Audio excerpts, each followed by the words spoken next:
Department. Heaven. Department. Heaven is a series of video games developed by Sting's product Team A, headed by Shinichi Ito. Currently, there are 5 known episodes, with 4 already released, as well as 3 spin-off games. JaJa explained in his blog that the numbering system is more of a goal in originality of game design, for example, with episode Roman 2 being more original than episode I, but not as much as episode Roman 3. Games zooms. Episode I, Rivera.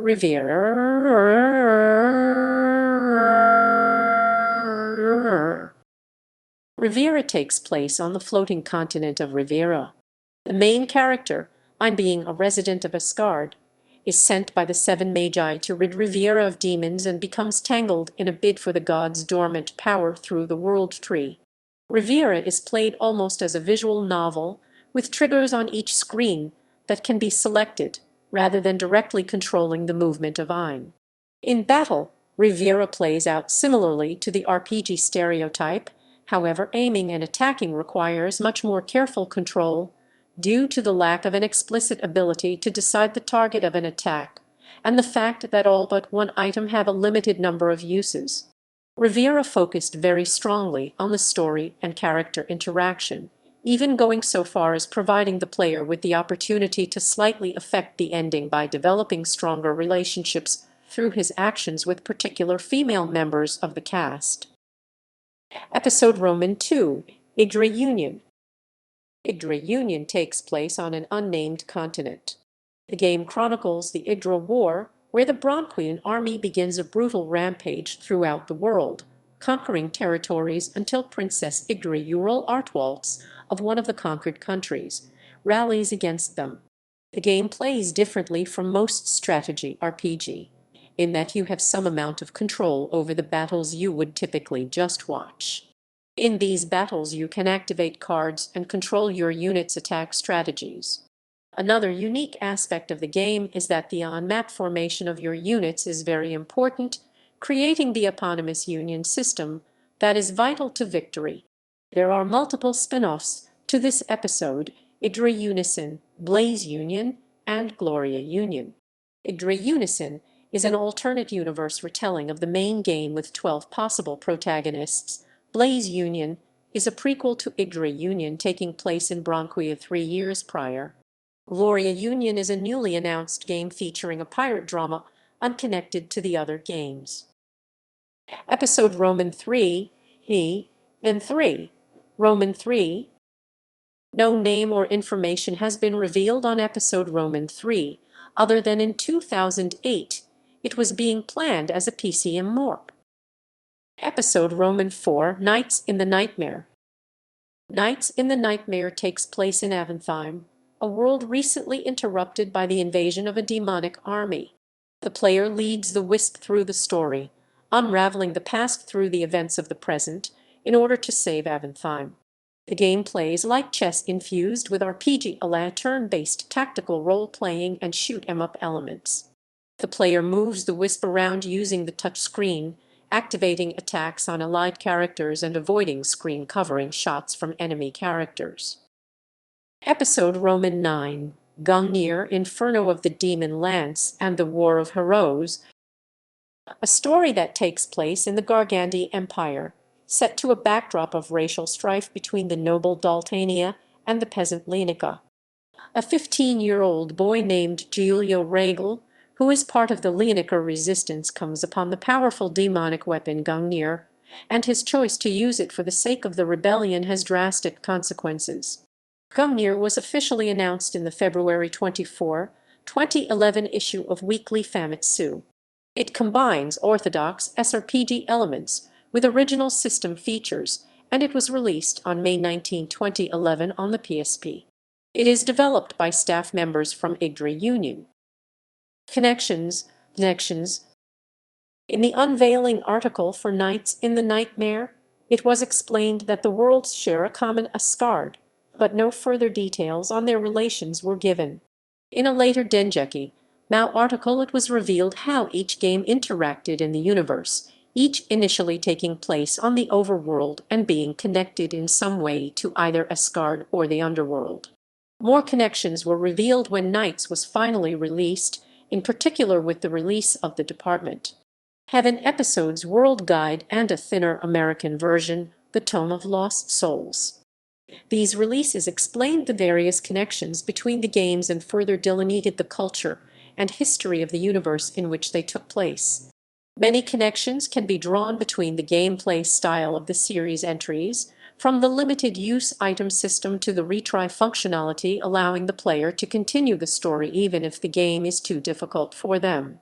The number of each title denotes their inception rather than their canonical chronology. Terminology: Asgard Shinkai, the Department. Heaven equivalent of heaven, a realm that idealizes pure order. It was established by the gods, all-powerful beings of pure logic which series director Shinichi Ito likens to computer programs. Following the gods' disappearance at the end of Ragnarok, Asgard has been ruled by the seven magi. It is home to both a humanoid species and the angels, with the humanoids serving as the dominant race. The people of Asgard monitor the surface worlds to make certain that demons are not trying to travel through them to invade Asgard itself. While the people of Asgard possess emotion, and thus the world cannot be called a strictly ordered domain. Their biology has been significantly altered from that of ordinary humans. For instance, the digestive system is vestigial and has been replaced by a nutrient-replenishing dormant state called sleep. Ordinary Asgardian humanoids, known as servants, have appeared in both Yggdrasil Union and Knights in the Nightmare, and wield gun-like electrical weapons. In Gungnir, Elise claims to be ascribed from Asgard. In a nod to the vestigial digestive system, eating for her appears to be purely social in nature due to Gargandia, consisting primarily of a more human-like species. Her main weapons, in contrast to the servants, is bow and rapiers. It is unclear if this is solely a tendency of scribes. While no episodes have taken place in Asgard yet, it is said to resemble the Maze of Shadows present in Riviera, the Promised Land, and current plans for episode Roman 3 have it staged there.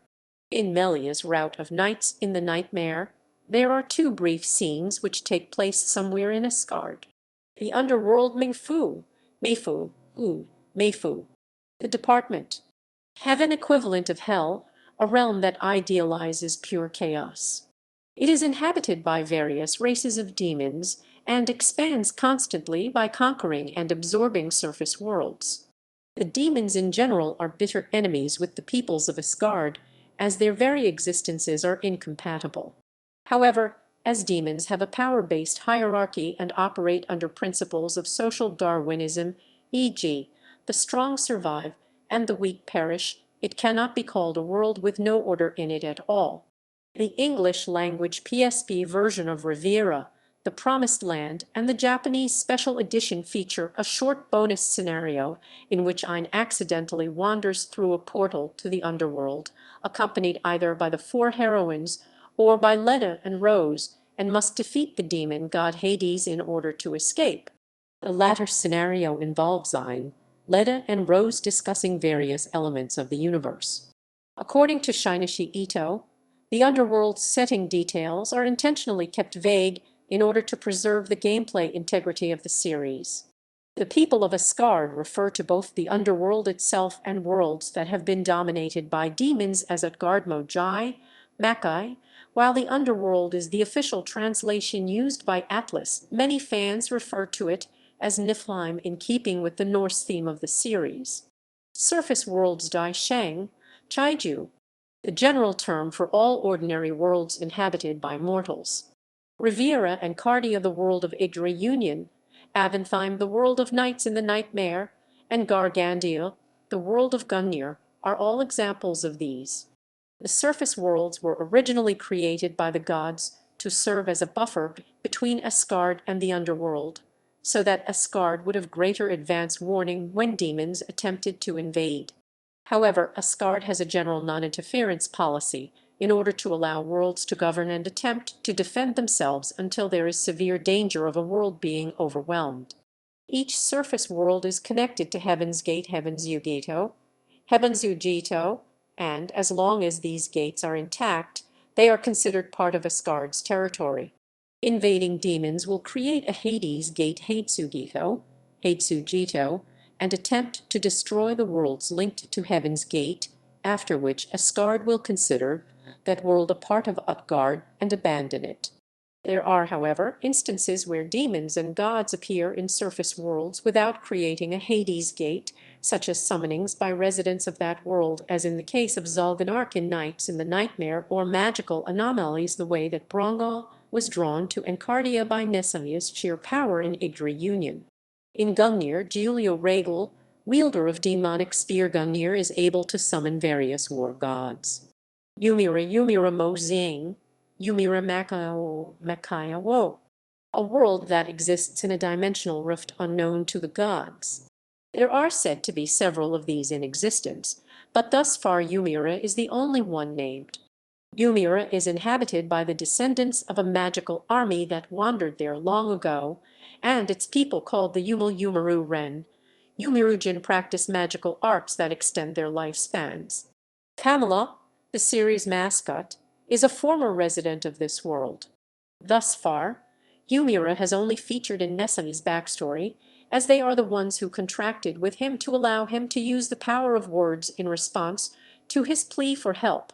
The seven magi, Guto no Kai Zain, Guto no Shichiken, the proxies of the gods, and current de facto rulers of Asgard. Thus far, series villain Hector is the only one that has been named. Once ordinary humanoids, the seven magi were granted longevity bordering on immortality by the special cloaks they wear. Because they all dress the same and hide their eyes, they give off the appearance of beings that have renounced individuality and transcended human nature, but this is merely a public front they maintain to keep their leadership strong. In truth, the seven of them constantly jockey for power, making alliances and betraying one another. Ito explains that Hector is particularly dangerous because of his brilliance, influence, hedonism, and sense of self-entitlement. The seven magi were the ones responsible for changing Rivera, originally a part of the Underworld, into a surface world, and used that victory as a cornerstone for the ceasefire that ended Ragnarok. Ito has expressed interest in creating a game based on their political battles. Sting's romanization for this term is goth instead of magi.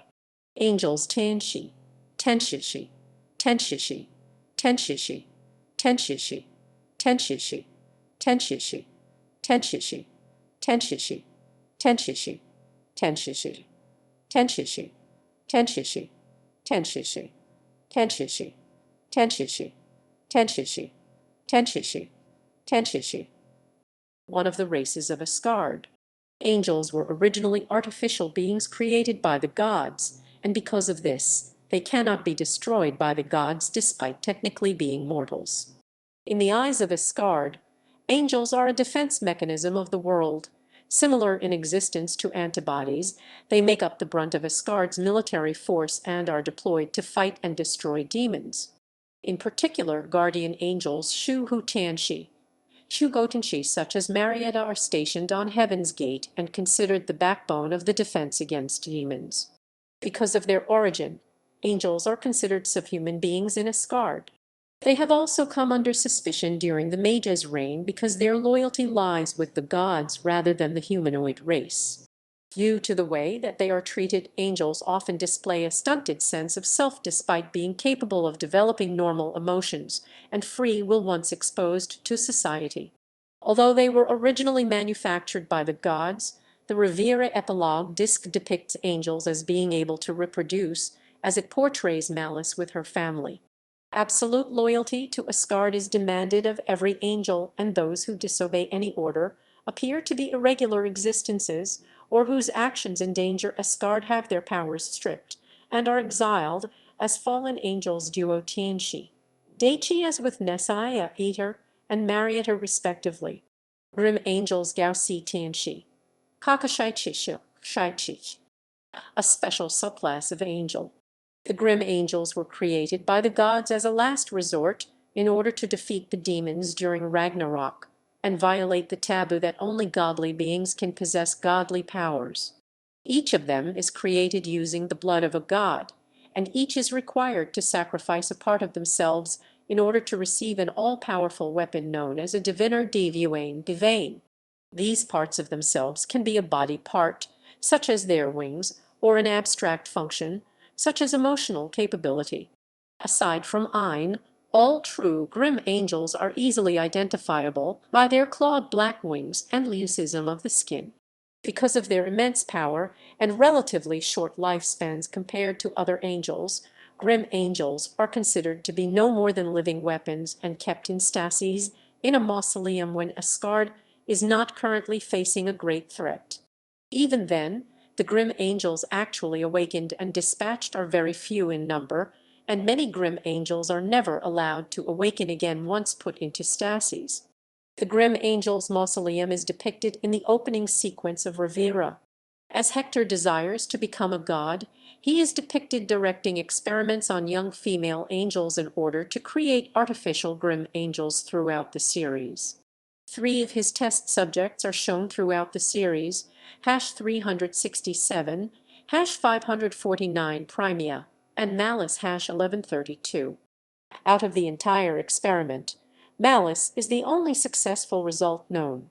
Hector's man-made grim angels all wield diviners known as Scatitulas in Japanese. Sting's original romanization for this concept is Deathbring Angelix, a more literal translation of the term Gausi Tanshi. Demons Mozu, Mazaku, Mazaku, Mazaku, Mazaku, Mazaku. The inhabitants of the underworld.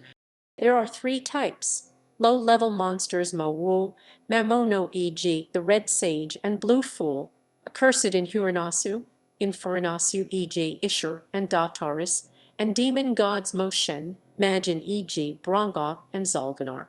Demon gods are roughly the same level of being as the gods of Asgard, whereas the accursed are one rank lower, being extremely powerful but unintelligent beings and willing servants of the demon gods created from parts of their bodies.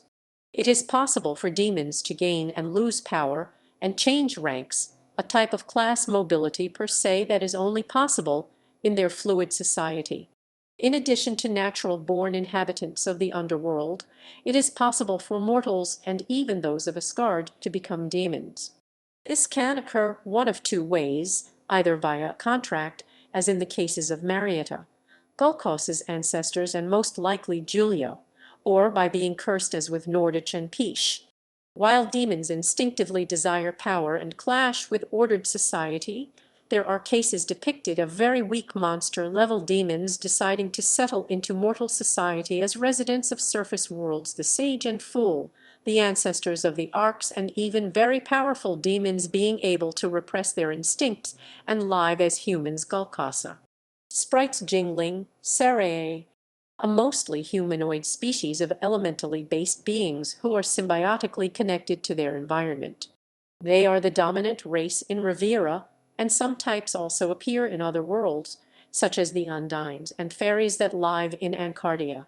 The sprites were originally slaves to the demons, but were liberated after Ragnarok and serve as maintainers of the surface worlds, Rivera in particular. Many of them physically reflect their natural environment, such as harpies and dryads, whereas those who are descended from assimilated demons still retain demonic traits, like the Arcs. It is suggested that humans are slowly evolving into sprites as well, evidenced by the appearance of the new Hain race, e.g. Faya, Lena, Sira. Symbiotic entities Ursula and Seth are also sprites, although they have special powers as entities directly created by the gods. Both are viewed by the sprites of Rivera as goddesses. Ragnarok Shenmo Zheng, Shinmeistu, a great war between Asgard and the underworld which started when Zalganar rose to power and organized the demons' forces. Demons invaded and attempted to take over surface worlds en masse, and Asgard defended them as best as possible. The war mostly took the form of plundering surface worlds back and forth. When the gods realized that the scales were tipping in the demons' favor, they retaliated by creating the Grim Angels. After the Grim Angels' victory, and the ceasefire established by the seven magi. The gods sealed the remains of their power in Rivera, charged the sprites with its defense, and vanished. Although time flows slightly differently in each surface world, Ragnarok is said to have occurred roughly 1,000 years ago in each world at the time that their respective games take place. Ragnarok should not be confused with the war between Yggdra's forces and Asgard, which takes place in the C and D endings of Yggdra Union. While mistakenly translated as Ragnarok by Atlas, this war is called Shinkazensu Shen Jai Janjing and literally translates to the Asgard War. Product Team A. While only expressly tied to the series starting with the announcement of a series, the development team seems to remain relatively consistent between games. Artist Sunaho Tobe and lead designer Shinichi Ito have both been involved in all three currently released episodes. Other artists involved with more than one episode in the series include Yoshinori Iwanaga and Satoko Kyujuki. Shigeaki Hayashi has composed music for all three released episodes, working with Minako Adachi on two of them.